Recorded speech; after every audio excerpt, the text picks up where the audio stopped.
When my son told me that I would not be welcome at his house for Christmas, I smiled, got in my car, and made one call. By the new year, I had their mortgage payments canceled, and that was just the beginning of my plan. Justice must be restored and arrogance punished. You won't believe what I did next. Before we continue, please subscribe to the channel and let us know where you are listening in the comments. I could make my famous turkey this year, I said, settling deeper into Michael's leather couch. The one with the sage stuffing your mother used to love. Remember how she'd always say it was better than her grandmother's? The words hung in the warm air between us, mixing with the scent of Isabella's expensive vanilla candles. Michael shifted beside me, his wedding ring catching the light from their 12-foot Christmas tree. Something in his posture changed, shoulders pulling inward like he was bracing for impact. Dad, unfortunately, you won't be welcome here for Christmas. The words hit me like a physical blow. I blinked, certain I'd misheard. What do you mean? Why wouldn't I be welcome? Michael couldn't meet my eyes. His gaze fixed on the marble coffee table, the one I'd helped him pick out last spring when Isabella decided their old furniture wasn't sophisticated enough. Isabella's parents are coming and they'd prefer if you weren't here. My hands went cold. They'd prefer? It's just easier this way, Dad. You know how her family is about traditions. They have their own way of doing things. His voice got smaller with each word, like he was shrinking inside himself. I looked around the living room at the silk curtains I'd paid for when Isabella complained about privacy, at the hardwood floors that had come from my second mortgage, at the crown molding that had maxed out my credit card. Every inch of this house bore my fingerprints, my sacrifice, my love for my son. Their own way, I repeated slowly. And what way is that, Michael?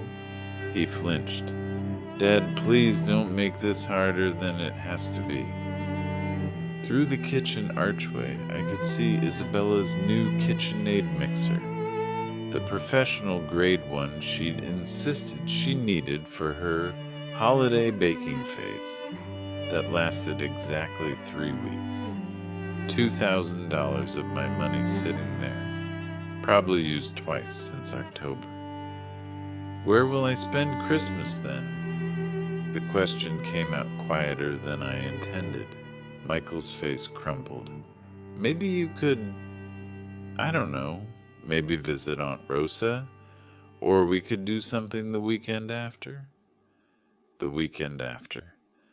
Like Christmas was just another appointment that could be rescheduled for convenience.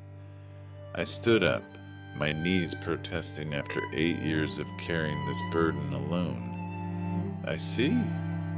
Dad, wait.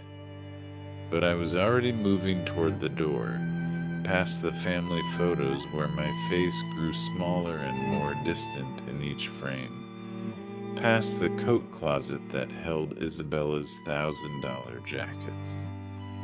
My hand found the doorknob, solid and cold under my palm. Son, I said without turning around. Tell Isabella's parents, I said, Feliz Navidad. The December air hit my face like a slap as I walked toward my truck. Behind me, I heard Michael call my name once, then the soft click of the door closing. Final. Absolute. I sat in the driver's seat for a moment, engine off, watching the Christmas lights twinkle in the windows of houses I'd never be welcome in. My phone buzzed. Probably Michael wanting to smooth things over with empty promises and guilt. I didn't answer. Instead, I turned the key and drove into the darkness, leaving behind the warm glow of the house I'd bought, but would never belong in. The heater hummed against the December cold as I navigated the familiar streets toward home. South Hills sprawled around me, every neighborhood corner holding memories of the man I used to be, the one who believed family meant everything, who'd give his last dollar to see his son smile. That man was a fool. I stopped at the red light on 29th and Grand, watching a young father load Christmas presents into his SUV. His kids pressed their faces against the window, breath fogging the glass with excitement. Once upon a time, that had been Michael and me. Before Isabella, before I became nothing more than a walking ATM with inconvenient emotions. The numbers started rolling through my head like a broken slot machine. $2,800 every month for 5 years. My calculator had given up trying to make sense of it last spring when I'd finally added up the total. $140,000. More money than Maria and I had saved for our entire retirement. Gone. Just gone. I pressed the accelerator harder than necessary as the light turned green. The truck responded with a growl that matched my mood. 5th Street. That was where I'd refinanced my house. Our house, Maria's and mine, to cover their down payment. The loan officer had looked at me with pity I hadn't recognized at the time. "Mr. Flores, are you sure about this? You're putting a lot at risk for someone else's investment." Someone else's investment. Not my son's future, not my family's security. Someone else's investment. Lincoln Street, the bank where I'd taken out a second mortgage when Michael lost his job 2 years ago. "Just temporary, Dad. Just until I get back on my feet."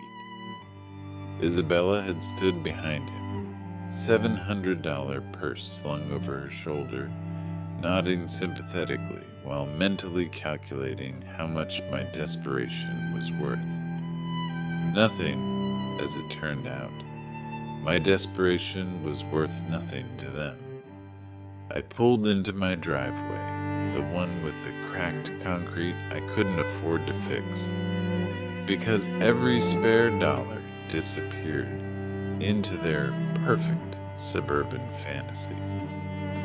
The porch light flickered, another repair I'd been putting off.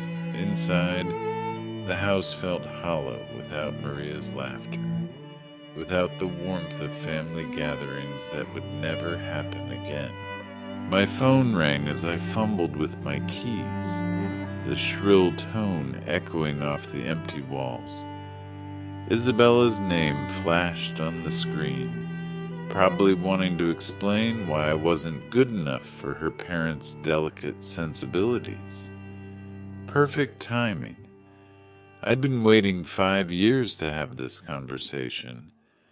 I answered on the 4th ring, letting her wait just long enough to wonder if I'd pick up at all. "Dennis!"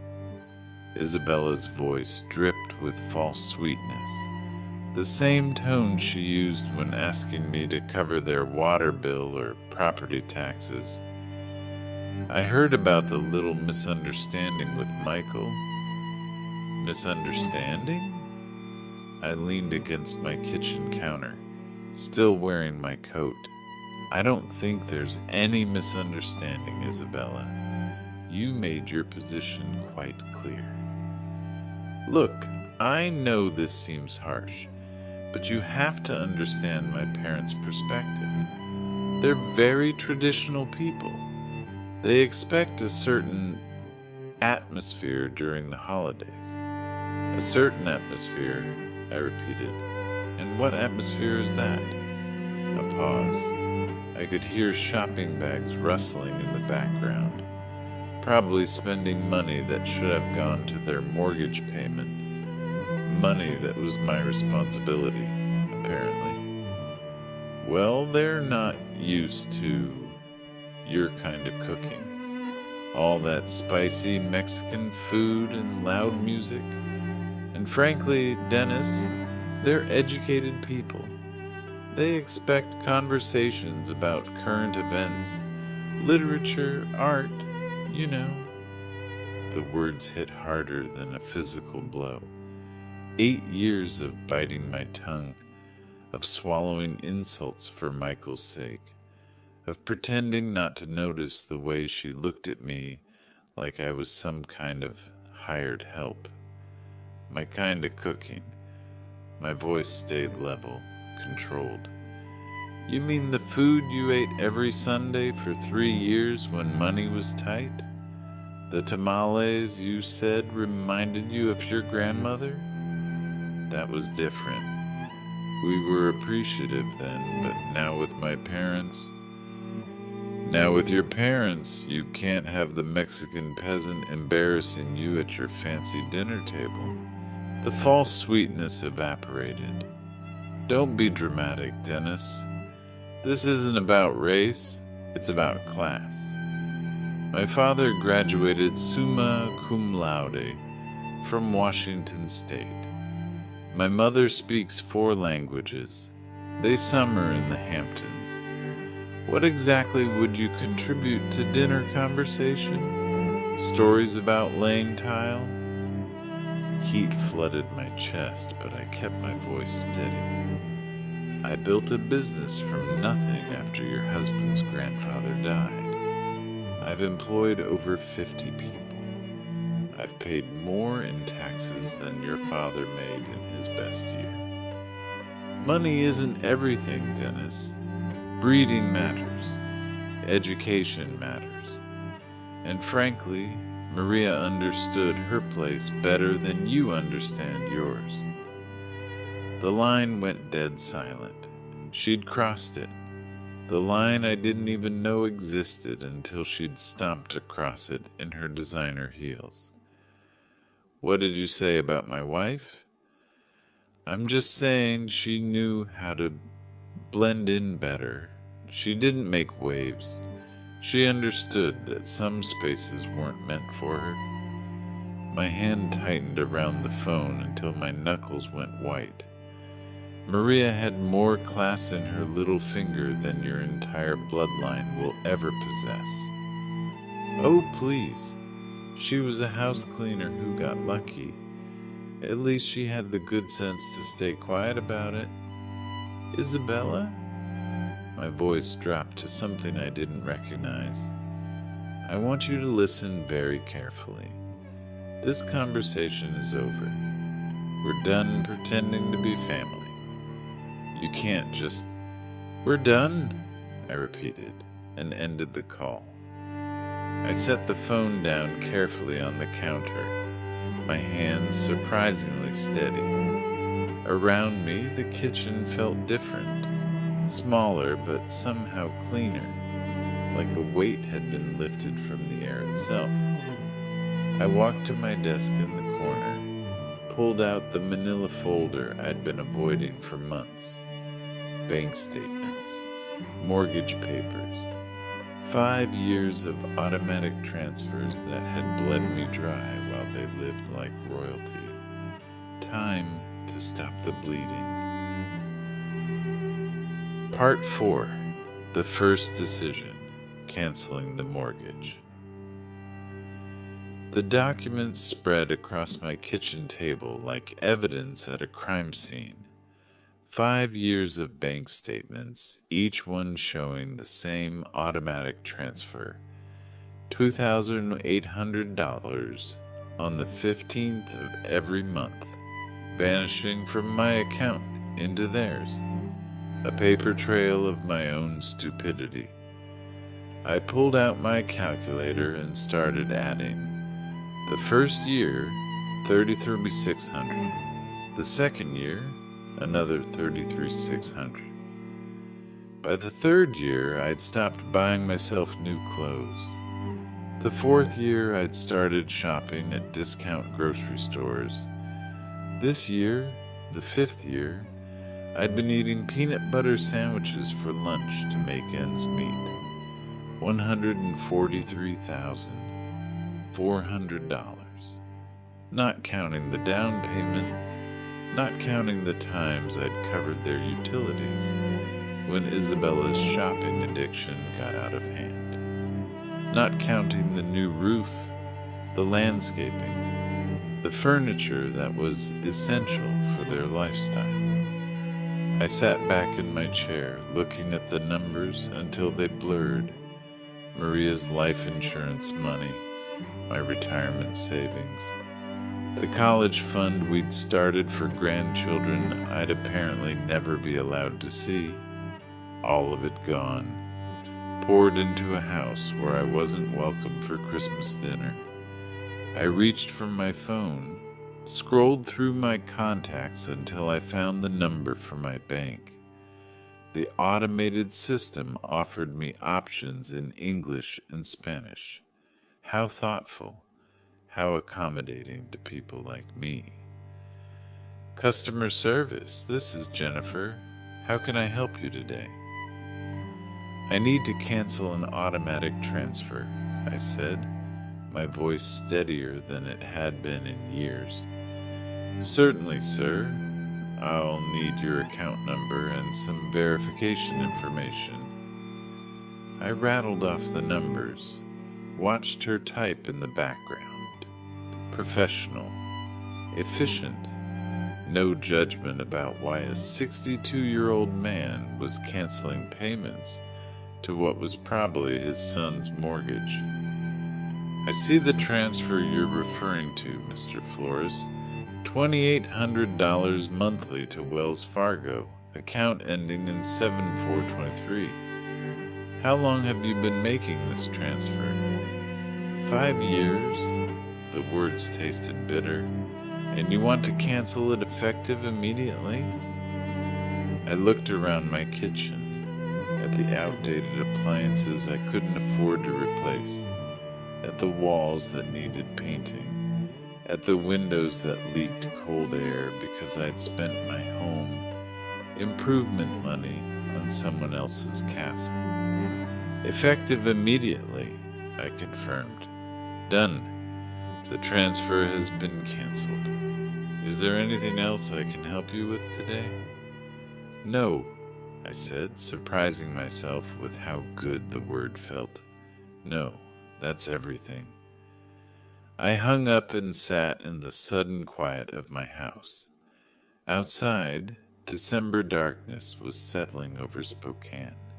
Christmas lights twinkling in windows where families gathered without conditions, without judgment, without the need to hide who they were. For the first time in 5 years, next month's budget would balance. For the first time since Maria died, I could afford to fix my porch light, buy decent groceries, maybe even take a vacation. I gathered up the bank statements, the mortgage papers, all the evidence of my generosity. Then I walked to my fireplace, struck a match, and watched 5 years of martyrdom turn to ash. The fire felt warm on my face, warmer than I'd felt in years. My phone buzzed with a text message, probably Michael wanting to apologize, or Isabella needing money for something essential like new throw pillows. I didn't check it. Instead, I poured myself a glass of the good whiskey, the bottle I'd been saving for a special occasion that never seemed to come. Tonight felt special enough. I raised my glass to the empty room, to Maria's photo on the mantel, to the man I used to be and the man I was becoming. "Merry Christmas to me," I said, and meant it. Part 5. Isabella's Provocation. The next morning arrived crisp and clear, December sunlight streaming through my kitchen windows as I nursed my second cup of coffee. For the first time in years, I wasn't calculating how much money would disappear from my account in 3 days. The freedom tasted better than the Colombian blend I'd finally allowed myself to buy. My phone rang at exactly 10:47 a.m.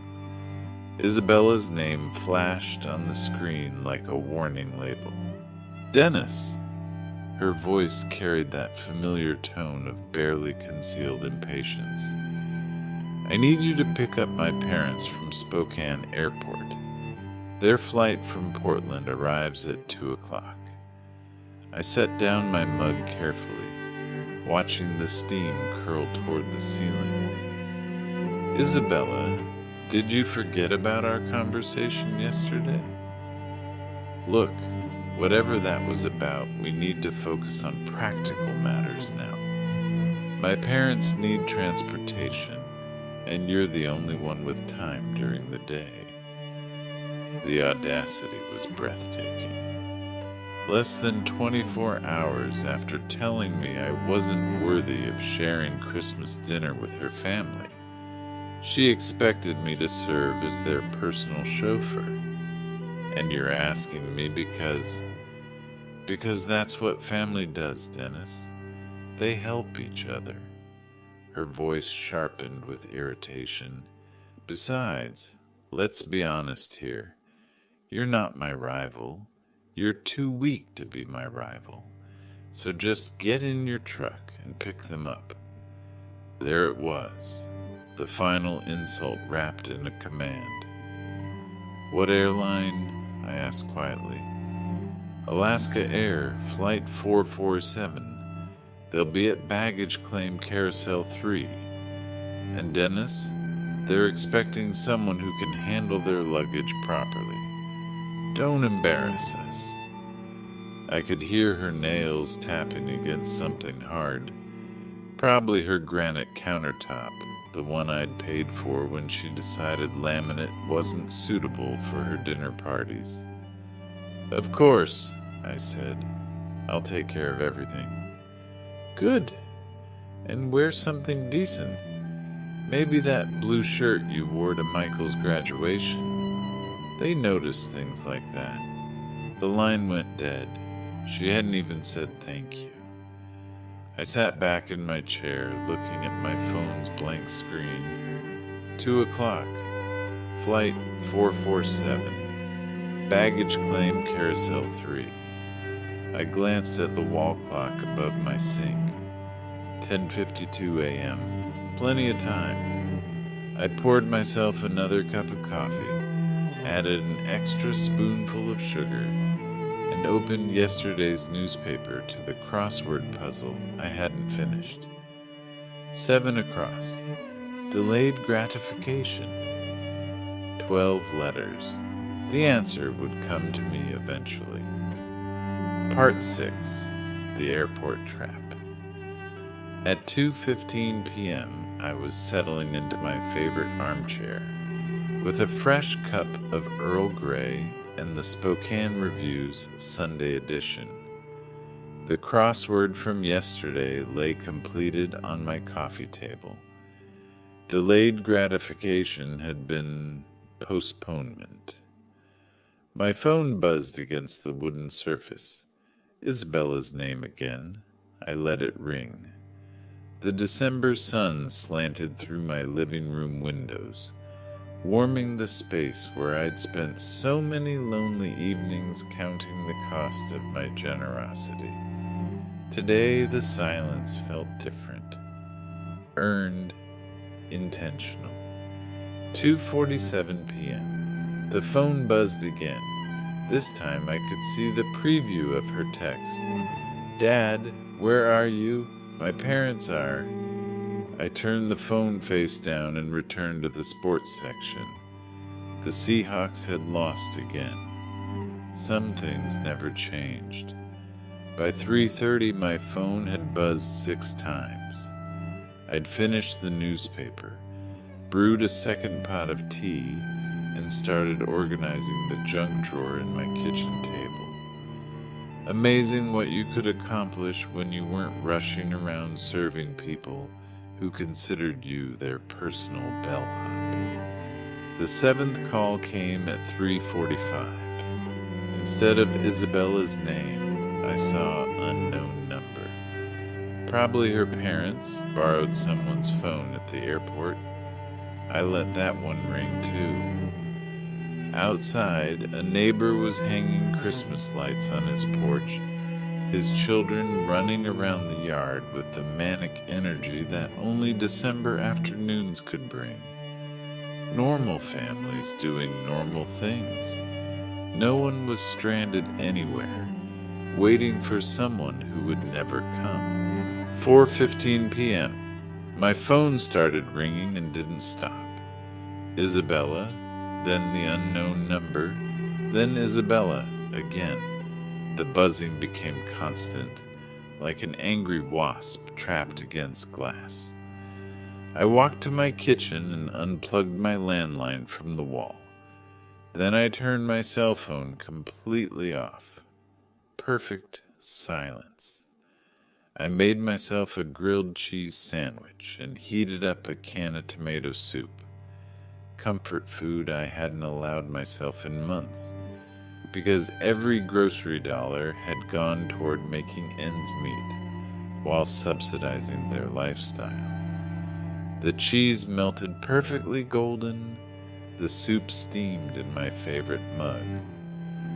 Outside, the winter sun was already starting to set, casting long shadows across my backyard.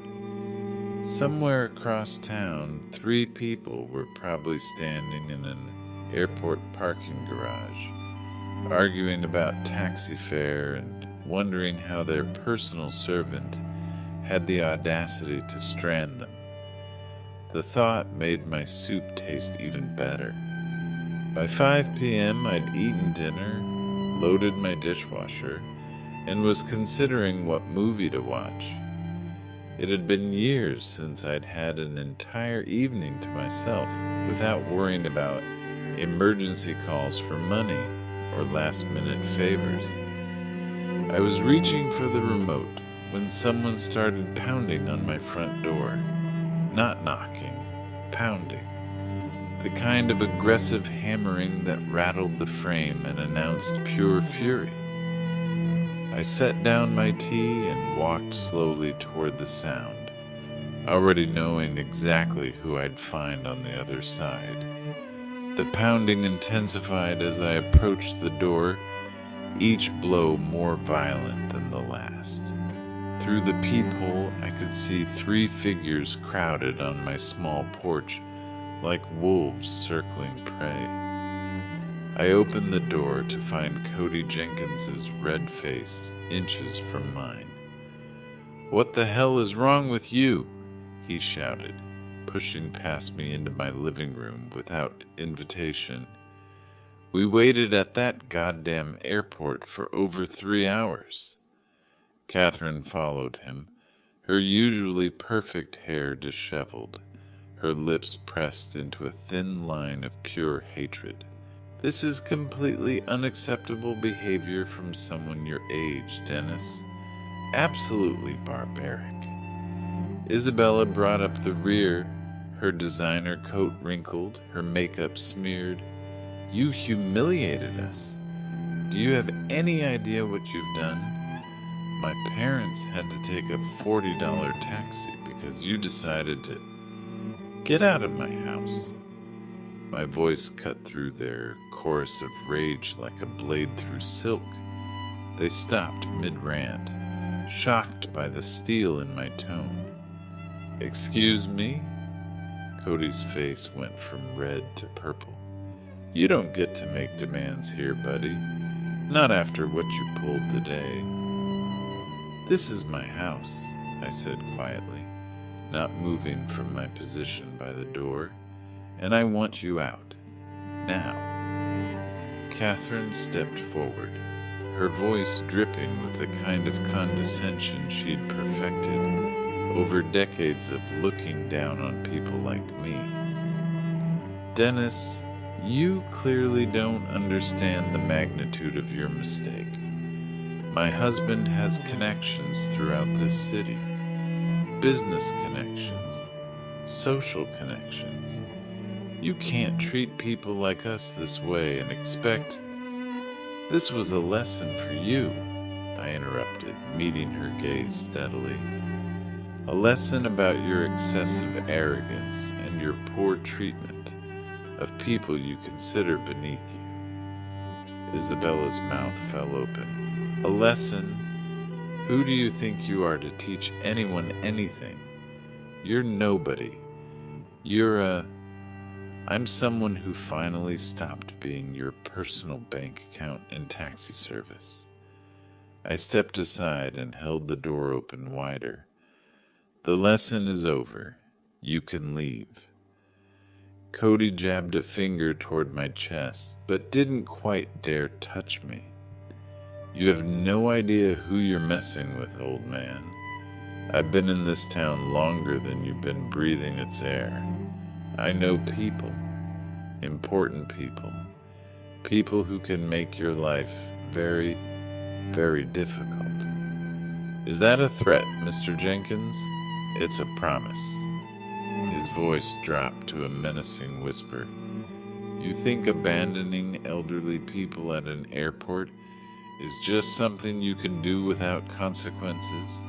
You're about to learn exactly how wrong you are." Catherine nodded, her smile sharp enough to cut glass. "Indeed. Actions have consequences, Dennis, and yours will be quite public." Isabella grabbed her father's arm. "Daddy, let's just go. This pathetic old man isn't worth our time." They filed out of my house like a defeated army, but Cody turned back at the threshold. "You'll regret this," he said. "I guarantee it." I closed the door behind them and turned the deadbolt with a satisfying click. Through the window, I watched them pile into their rental car, still arguing among themselves as they drove away into the December darkness. The house felt cleaner with them gone, as if their presence had left a stain that was only now lifting, but their parting words echoed in the sudden quiet. Public consequences, important people, connections. I walked back to my living room and picked up my tea, still warm in its mug. For the first time in this whole mess, I felt something that might have been concern, but it was overwhelmed by something much stronger: anticipation. 3 days later, I was enjoying my morning coffee and scanning the Spokane Review when I saw my own face staring back at me from page 3. The headline read, "Spokane Businessman Abandons Elderly Couple at Airport During Holiday Storm." My hands went still around the coffee mug. There I was, in black and white, an old photo from my company's website, probably 5 years out of date. Below it, a story that made my blood run cold and my temper flare in equal measure. Cody and Catherine Jenkins, visiting their daughter for Christmas, were left stranded at Spokane International Airport for over 4 hours Sunday when family member Dennis Flores failed to appear for a prearranged pickup. The couple, both in their late 50s, waited in frigid temperatures as a winter storm warning was issued for the region. Winter storm warning. It had been 52 degrees and sunny. "We couldn't believe someone would just abandon us like that," said Cody Jenkins, a retired banking executive. We called repeatedly, but Mr. Flores never answered his phone. We were forced to take an expensive taxi in dangerous weather conditions. At our age, this kind of treatment is not just inconsiderate, it's dangerous. The article continued with quotes about my pattern of erratic behavior and concerns about my mental state. Cody had painted himself and Catherine as helpless victims of a cruel old man who'd suddenly snapped without provocation. No mention of the Christmas dinner rejection, no context about Isabella's demands or their years of financial exploitation. Just me, the villain who abandoned poor elderly tourists during a blizzard that existed only in Cody's imagination. I set down my coffee and read the article again, slowly, then a third time. The byline belonged to Patricia Morrison, lifestyle editor. I didn't recognize the name, but I recognized the strategy. Cody had called in favors, used his banking connections to get this story placed exactly where it would do maximum damage to my reputation. Smart, very smart. For the first time since this whole mess started, I felt a grudging respect for my opponents. They weren't just entitled trust fund babies throwing tantrums. They were strategic, calculating. They understood that in a small city like Spokane, reputation was everything. One well-placed newspaper article could destroy decades of hard work. They declared total war. I folded the newspaper carefully and set it aside, my mind already shifting into the methodical planning mode that had built my business from nothing. This wasn't about airport pickups anymore. This wasn't about Christmas dinner or mortgage payments. This was about winning. I pulled out my laptop and began typing names into search engines. Cody Jenkins, Catherine Jenkins, Isabella Flores, their social media profiles, their connections, their habits, their weaknesses, everything they'd foolishly made public over the years. If they wanted to play chess, I'd show them what a real strategist looked like. I glanced at my wall calendar. December 18th. 7 days until Christmas. 7 days to plan something they'd never forget. I spent the next 3 days living in a different world. Not the world where I was Dennis Flores, the broken-down old man who let his family walk all over him. This was the world where I was Dennis Flores, businessman, strategic thinker, someone who'd built something from nothing and wasn't about to let a bunch of entitled parasites destroy what I'd worked 40 years to build. My laptop became command central.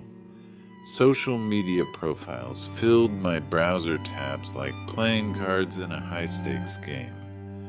Cody Jenkins, retired First National Bank manager, member of the Spokane Country Club, treasurer of the Inland Northwest Business Leaders Association. A man who'd spent his career in positions of trust and influence. A man with a lot to lose.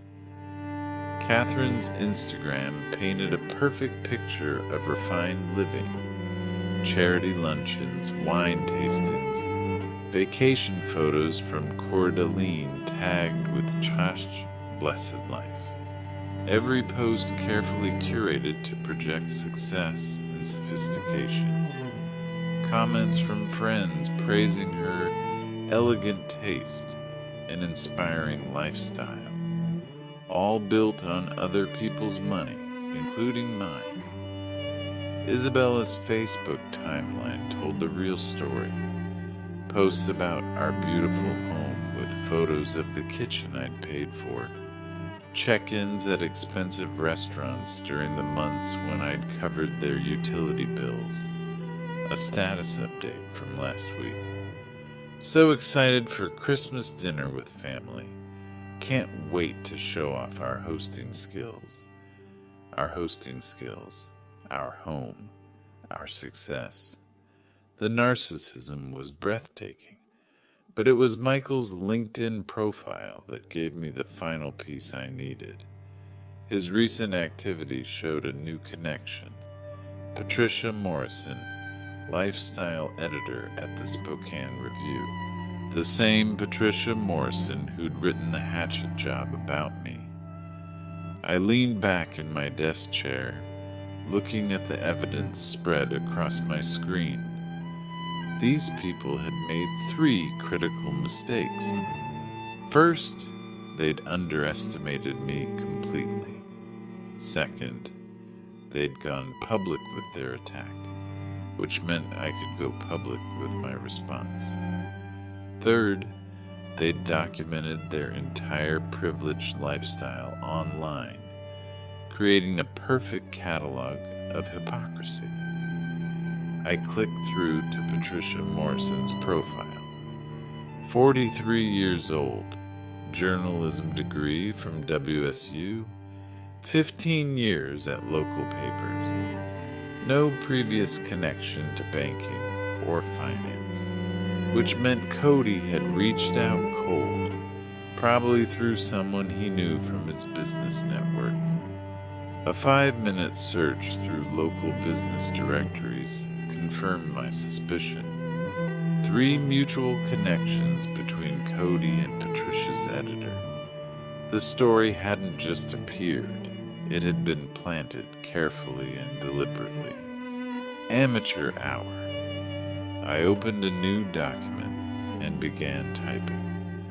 Not a response to their media attack, something much better. A timeline. 5 years of financial support, documented with bank statements, receipts, and canceled checks. The down payment for their house, $47,000 from my home equity loan. The kitchen renovation when Isabella decided granite countertops were essential. $18,000 from my credit card.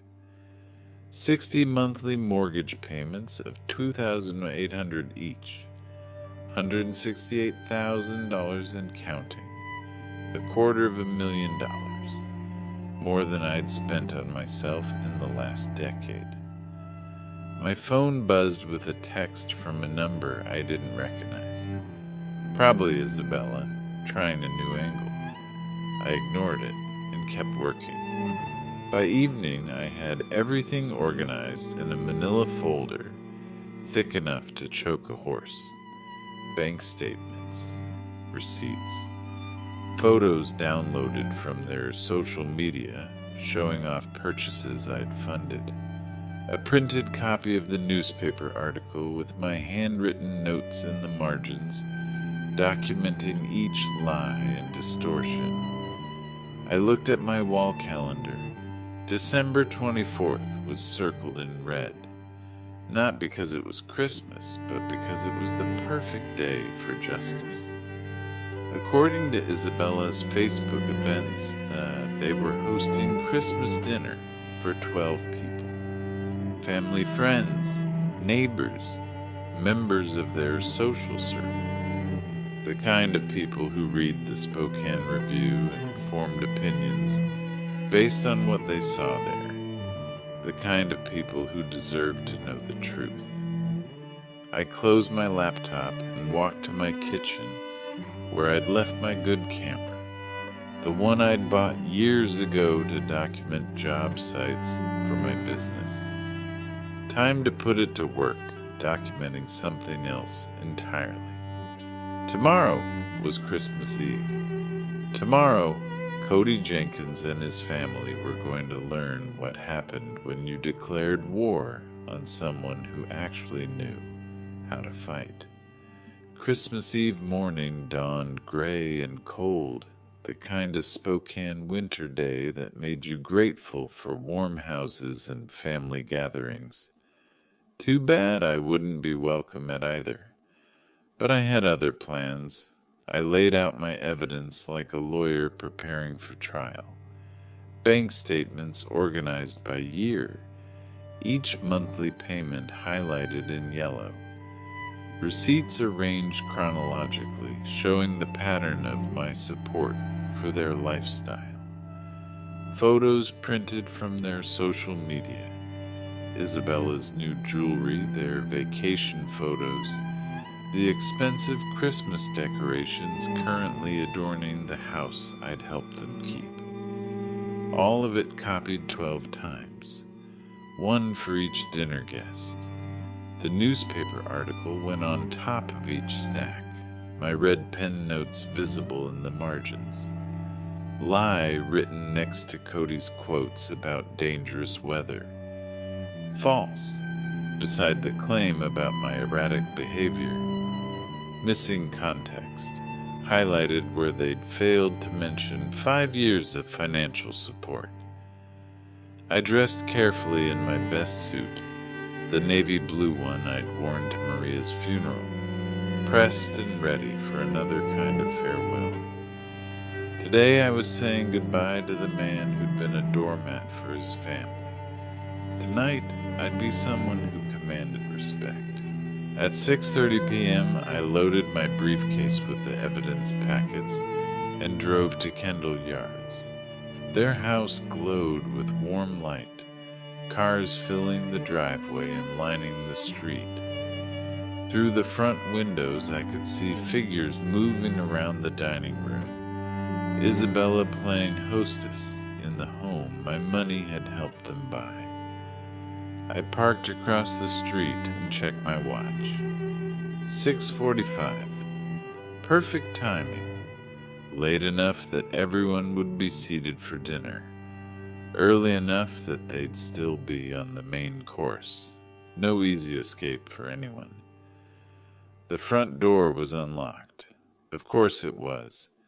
Isabella loved to show off how safe their neighborhood was, how they didn't need to worry about security, like people in rougher areas. I let myself in quietly, the warm air hitting my face along with the sounds of laughter and conversation from the dining room. And then Catherine said, "But darling, that's not how we do things in our family," someone was saying, followed by more laughter. Our family. After everything they'd done to exclude me from it. I walked into the dining room carrying my briefcase, 12 faces turning toward me with expressions ranging from surprise to horror. Isabella froze with her wine glass halfway to her lips. Michael's face went pale. Cody and Catherine looked like they'd seen a ghost. "Good evening, everyone," I said calmly, setting my briefcase on their marble sideboard. "I hope you don't mind me joining your Christmas celebration." Isabella found her voice first. "Dennis, this is completely inappropriate. You need to leave immediately." "Actually," I said, opening my briefcase and pulling out the first stack of papers, "I think your guests deserve to know who really paid for this dinner, this house, and this lifestyle you've been showing off." A woman I didn't recognize, probably one of Catherine's charity friends, leaned forward with curiosity. "What is he talking about, Isabella?" "He's having some kind of episode," Isabella said quickly. "Michael, call someone." But I was already moving around the table, placing a packet of documents in front of each guest. "Here are the bank records," I said conversationally. 5 years of financial support, $168,000 in mortgage payments alone, plus the down payment, renovations, furniture, appliances, everything you see around you. The room went silent except for the rustling of papers as 12 people began examining the evidence. I watched their faces change as they absorbed the numbers, the dates, the undeniable proof of my generosity and their deception. "This is," one man started, then stopped, staring at a bank statement. "Outrageous," finished the woman across from him. "Isabella, why didn't you tell us any of this?" Isabella's perfect composure was cracking. "It's more complicated than it looks. Dennis volunteered to help us. We never asked."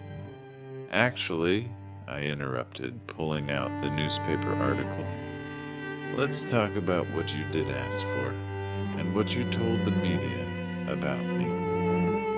The temperature in the room seemed to drop 10 degrees.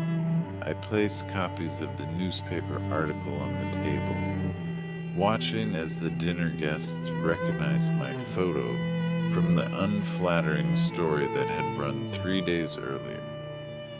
"Now," I said, my voice carrying clearly through the sudden silence, "let's talk about the real manipulators in this family." Cody's face had gone from red to ashen. Catherine sat rigid in her chair, her wine glass forgotten in her hand. Mr. Jenkins here used his banking connections to plant this story.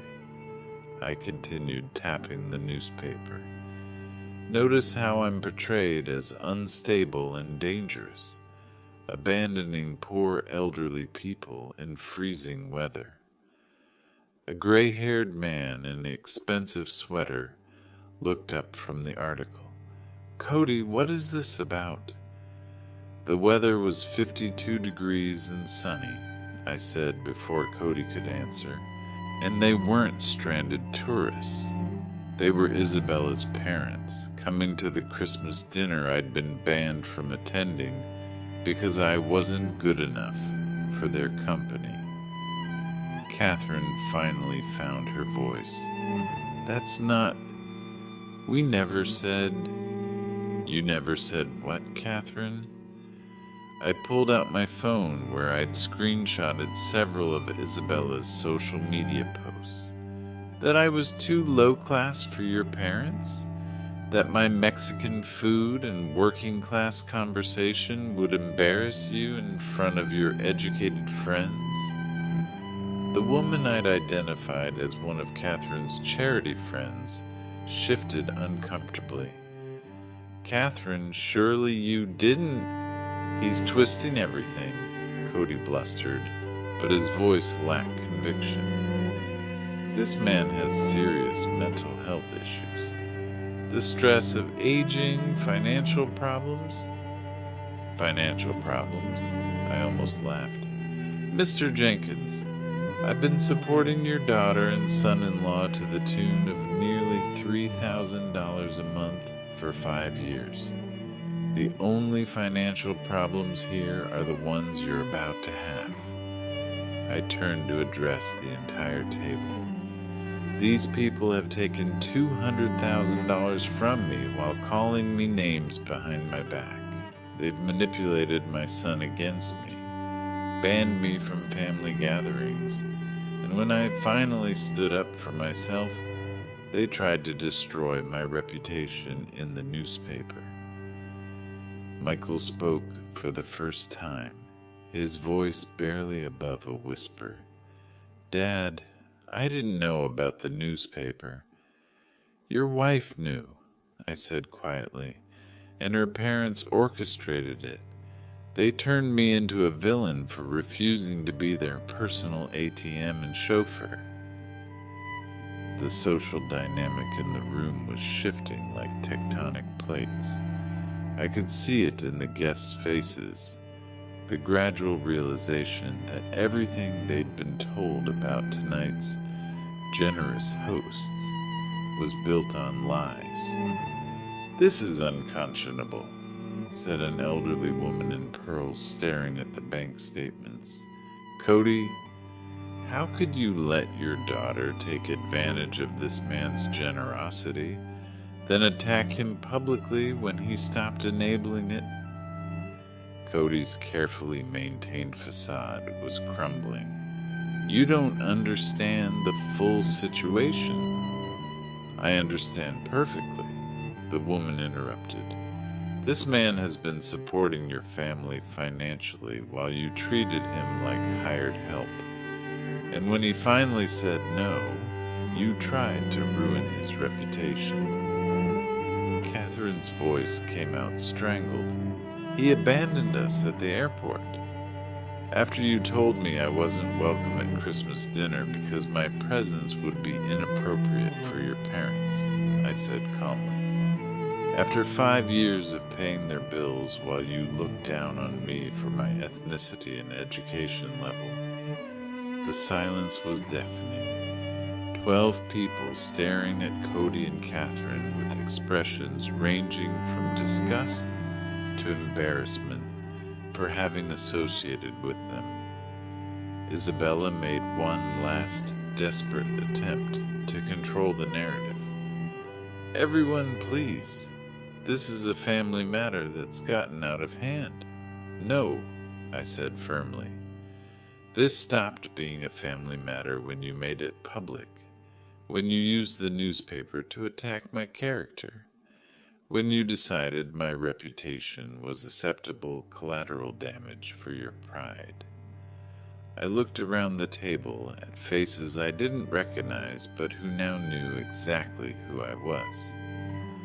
"I wanted you all to know the truth before you read about Dennis Flores in the paper again, because you will read about me again, but next time it'll be the real story."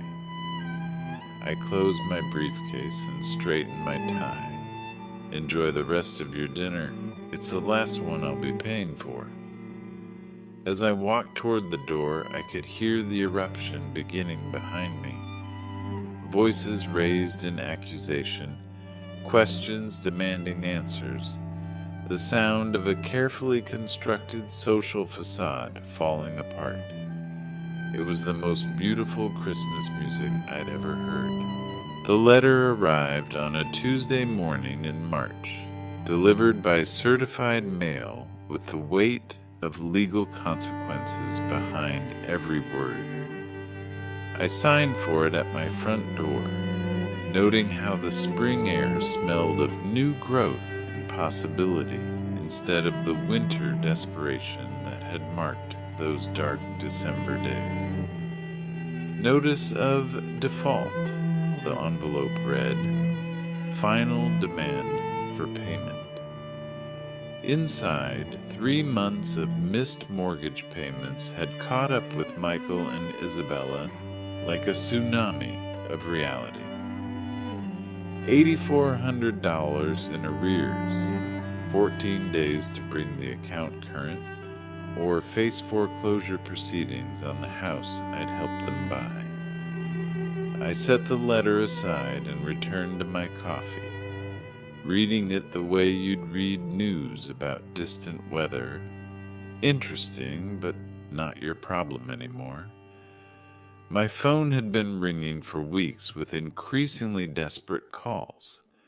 Isabella's number blocked after the first hysterical voicemail. Cody and Catherine, whose social standing in Spokane had evaporated like morning mist after their Christmas dinner humiliation. Even Michael, whose calls I'd been ignoring out of a mixture of anger and curiosity about how long it would take him to swallow his pride. The answer, apparently, was 97 days.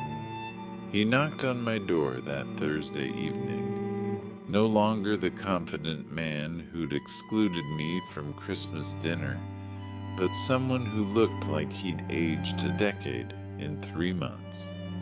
Dark circles under his eyes, his expensive suit wrinkled, the smell of desperation clinging to him like cheap cologne. "Dad," he said when I opened the door. "We need to talk."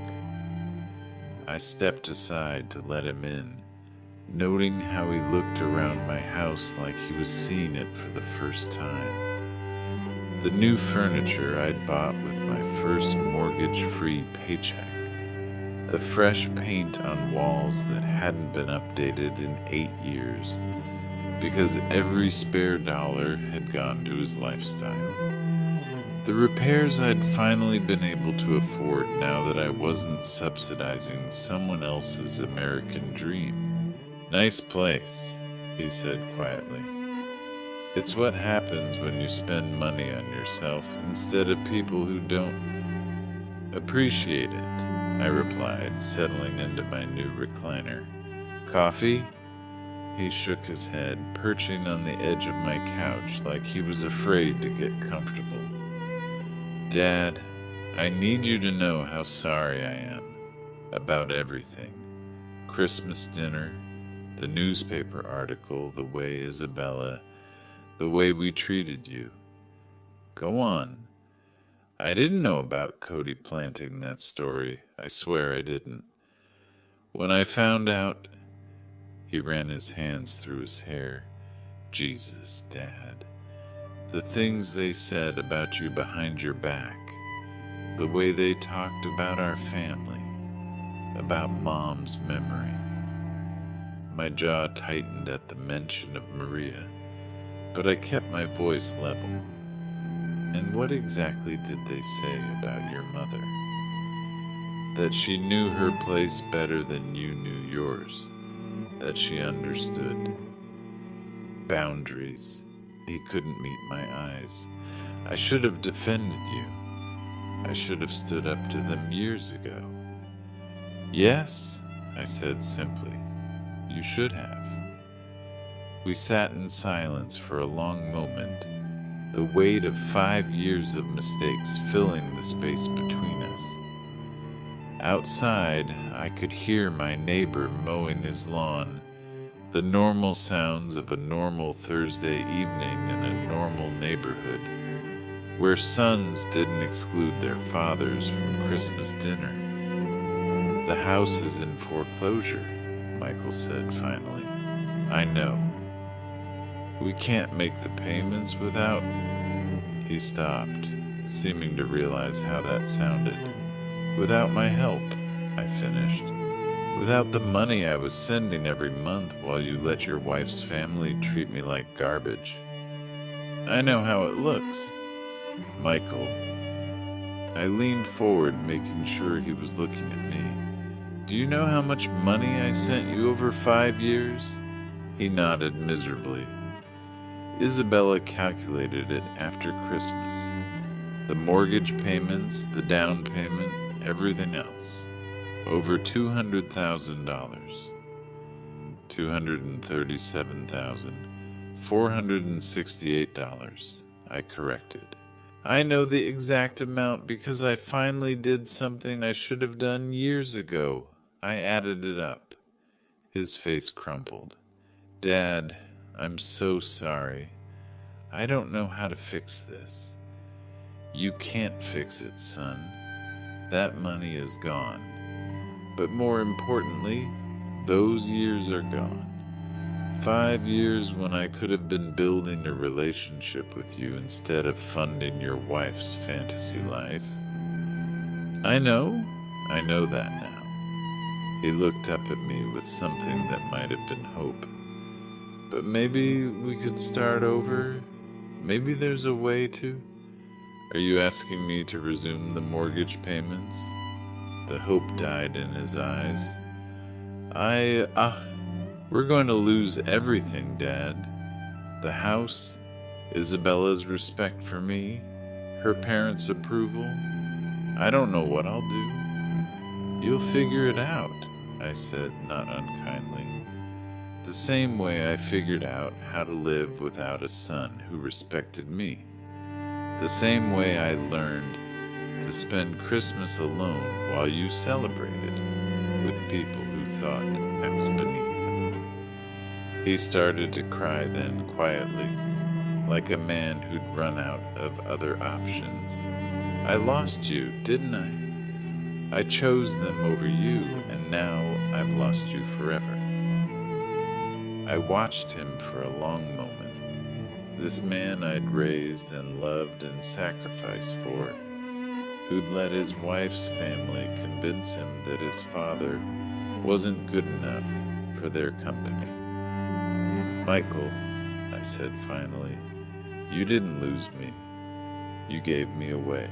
There's a difference. He wiped his eyes with the back of his hand. Is there any chance, any way you could forgive me?